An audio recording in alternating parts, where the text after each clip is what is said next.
কোনো দেশের সাথে ভারতের দাঙ্গা বাঁধলে সেটি যেন বলিউড মুভি ইন্ডাস্ট্রির জন্য একটি সুবার্তা নিয়ে আসে।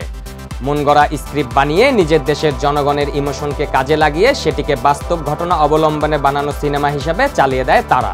ইতোপূর্বে দেখা গেছে পাকিস্তানের বিপক্ষে বলিউড প্রায় অর্ধশত মুভি বানিয়েছে তাদের অভ্যন্তরীণ দাঙ্গা নিয়ে। সব মুভিতেই বলিউড ইন্ডাস্ট্রি পাকিস্তানকে ছোট কিংবা দুর্বল দেখিয়ে মুভিগুলোর স্ক্রিপ্ট তৈরি করে, কিন্তু বাস্তবে দেখা যায় তার উল্টো।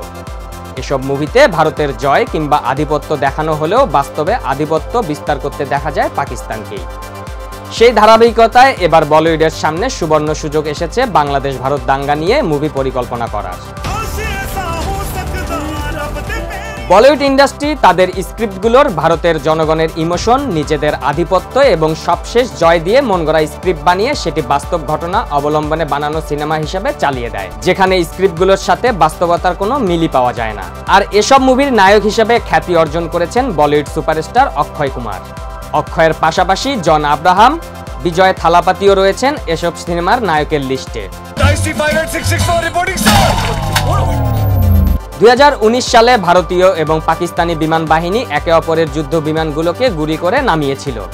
সেখানে ভারতের এক যুদ্ধ বিমান গুলি করে নামিয়ে ভারতীয় পাইলট অভিনন্দন বর্তমানকে আটক করে পাকিস্তান। আটক হওয়ার পর সেই পাইলট পাকিস্তানের গুণগান করে একটি ভিডিও বার্তাও দিয়েছিল পাকিস্তানে আটক থাকার সময়। এরপরে সম্প্রীতি রক্ষার্থে সেই পাইলটকে ফিরিয়ে দেয় পাকিস্তান। পাকিস্তানি আর্মি जो है वो बहुत ही professional. I am very impressed. একজন পাইলট যে কিনা শত্রুর যুদ্ধে বিফল হয়ে তাদের কাছে আটক হয়েছিলেন। আটকের সময় শত্রুপক্ষের গুণগানও গেয়েছেন। পরবর্তীতে ভারত বীরত্বের খেতাব দেয়া হয়েছে তাকে। অভিনন্দনকে অভিনন্দন জানিয়ে প্রশংসায় পঞ্চমুখ ছিলেন তারা।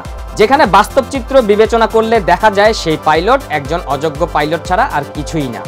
যে অযোগ্য পাইলট শত্রুপক্ষের কাছে ধরা খেয়ে শত্রুপক্ষের গুণগান করতে দ্বিধাবোধ করেনি নিজের প্রাণ হারানোর ভয়ে।